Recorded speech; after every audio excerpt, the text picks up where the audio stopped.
Halo, assalamualaikum warahmatullahi wabarakatuh. Selamat datang di channel aku, Ajeng Septin. Yang mana pada video kali ini aku akan membahas mengenai syarat dan juga ketentuan siswa mengikuti SNMPTN, UTBK dan juga SBMPTN tahun 2022. Bagaimana nih? Apakah kalian sudah siap untuk menjadi bagian dari mahasiswa PTN yang ada di Indonesia? Nah, untuk menjadi seorang mahasiswa PTN, maka kalian harus melewati dan juga lolos dalam seleksi masuk perguruan tinggi negeri yang diadakan atau yang diselenggarakan oleh LTMPT dan bekerjasama dengan PTN yang ada di seluruh Indonesia.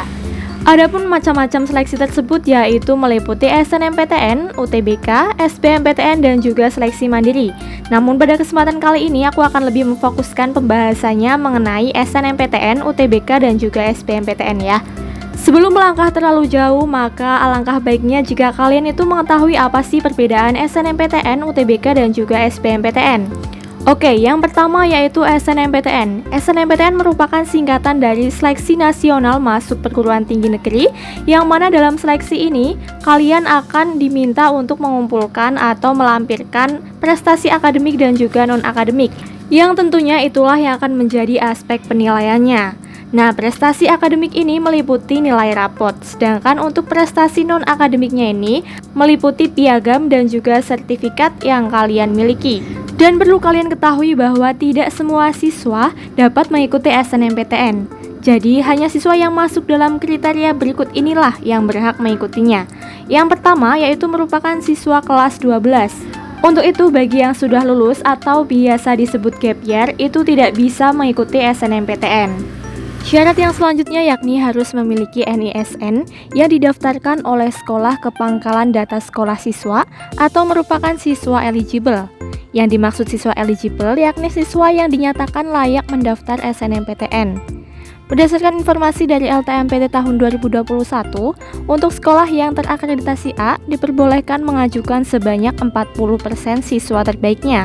Sedangkan untuk sekolah yang terakreditasi B sebanyak 25% dan untuk sekolah yang terakreditasi C hanya diperbolehkan mengajukan 5% siswa terbaiknya saja.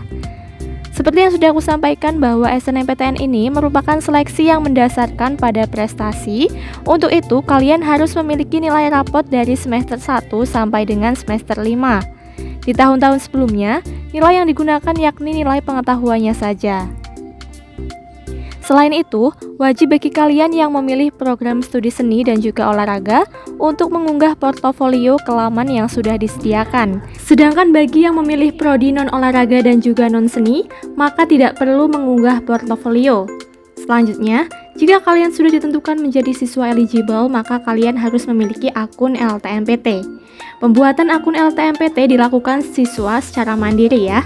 Nah, informasi terkait pembuatan akun LTMPT yang terbaru akan aku share kemudian.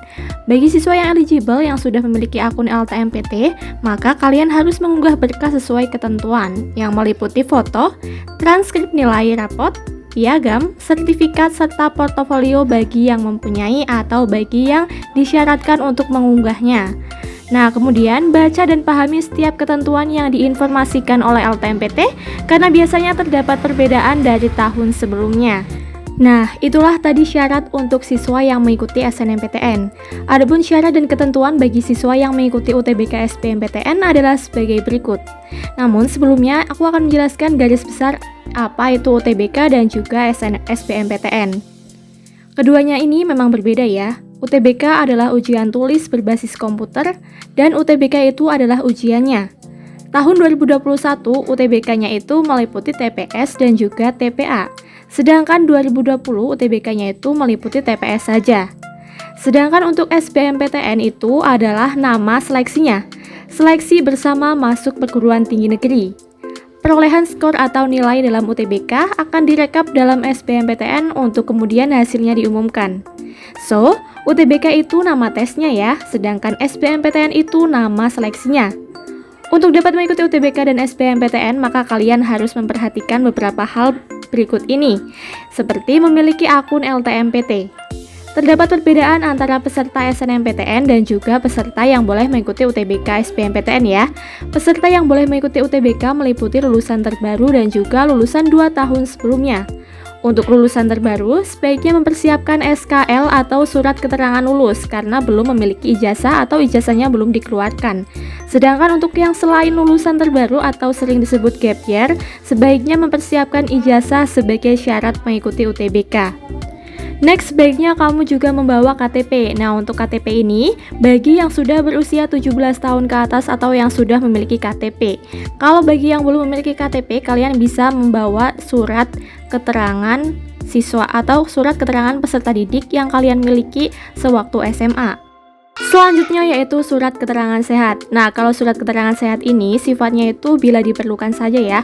Karena kan tahun 2020 dengan 2021 ini kan masih dilanda pandemi. Jadi untuk peserta UTBK disyaratkan untuk membawa surat keterangan sehat supaya sama-sama nyaman. Nah, selanjutnya mendatangi lokasi tes sesuai jadwal. Setelah kalian mendaftar akun LTMPT dan juga mencetak bukti pesertanya, maka kalian akan mendapatkan jadwal kapan kalian tes yang meliputi hari dan juga waktunya. Nah, sebaiknya perhatikan jadwal tersebut, jangan sampai salah jadwal atau berangkatnya salah hari. Seperti yang sudah tadi aku sampaikan bahwa nanti kalian setelah mendaftar akun LTMPT maka akan mendapatkan surat keterangan peserta UTBK.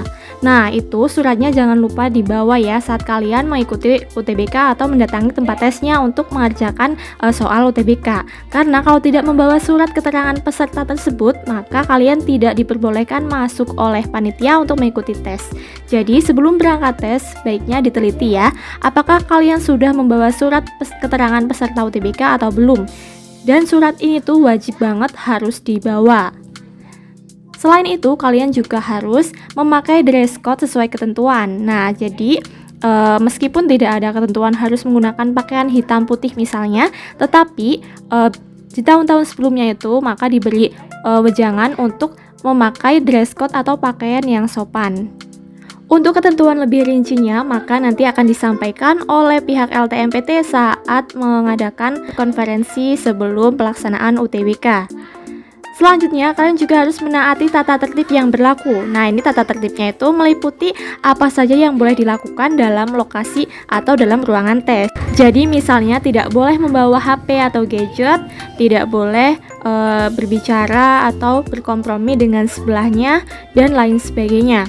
Intinya, taati tata tertib yang berlaku, jangan coba-coba untuk berlaku curang saat mengerjakan soal UTBK.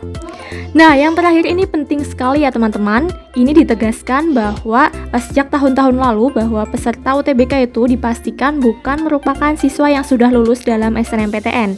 Jadi buat kalian yang sudah lulus SNMPTN itu tidak diperbolehkan untuk mengikuti UTBK. Oke, sekian informasi yang dapat aku sampaikan mengenai syarat dan juga ketentuan siswa mengikuti SNMPTN, UTBK, dan juga SBMPTN tahun 2022. Banyak kekurangan dan juga kesalahan, mohon maaf. Sekian, wassalamualaikum warahmatullahi wabarakatuh.